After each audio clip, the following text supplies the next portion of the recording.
విభక్తుల గురించి తెలుసుకుందాం. అయితే విభక్తి అంటే ఏంటి? విభక్తి అంటే తెలుగు పదాల మధ్య అర్థవంతమైన సంబంధాన్ని వివరించేదే విభక్తి. ప్రతి పదాల మధ్య అర్థవంతమైన సంబంధాన్ని తెలిపేదాన్ని మనం విభక్తులు అంటారు.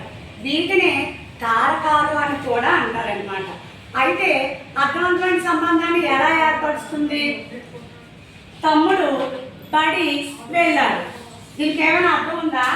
తమ్ముడు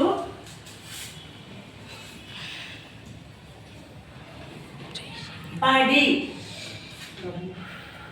వెళ్ళాడు అంటే ఇక్కడ తమ్ముడు బడికి వెళ్ళాడు. ఈ కీ అనేది ఒక అర్థవంతమైన సంబంధాన్ని ఏర్పరుస్తుంది. దాన్నే మనం విభక్తులు అంటారు. అయితే ఈ తెలుగులోని విభక్తులు 8 రకాలుగా ఉంటాయన్నమాట. ఈ తెలుగు విభక్తులు 8 రకాలన్నమాట. అందులో మొదటిది డు ము ఊలు ప్రథమ విభక్తి. నిన్ నున్ నన్ పూర్చి గురించి ద్వితీయ విభక్తి. చేతన్ చే తోడన్ తోన్ తృతీయ విభక్తి. కొరపున్ కై చతుర్థి విభక్తి. వలనం కంటే పంటి పంచమి విభక్తి. కిన్ కున్ యొక్క లోన్ లోపలన్ షష్ఠి విభక్తి. అందునన్ సప్తమి విభక్తి. ఓ ఓయి ఓరి ఓసి సంబోధన ప్రథమ విభక్తి. ఉదాహరణకి వలన అంటే పట్టి, వలన అంటే వలన అనే అర్థం.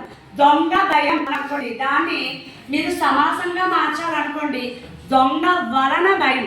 ఈ విభక్తులు ఎందుకు నేర్చుకోవాలి అనుకోండి, ఈ విభక్తుల ద్వారా మీకు తత్పురుష సమాసాలు అనేవన్నీ వస్తాయన్నమాట. అలాగే రాజభటుడు అన్నా అనుకోండి, రాజభటుడు రాజు యొక్క భటుడు. యొక్క ఎక్కడుంది? మనకి ఇక్కడ షష్ఠిలో ఉంది కాబట్టి ఇది షష్ఠి తత్పురుష సమాసం అవుతుంది.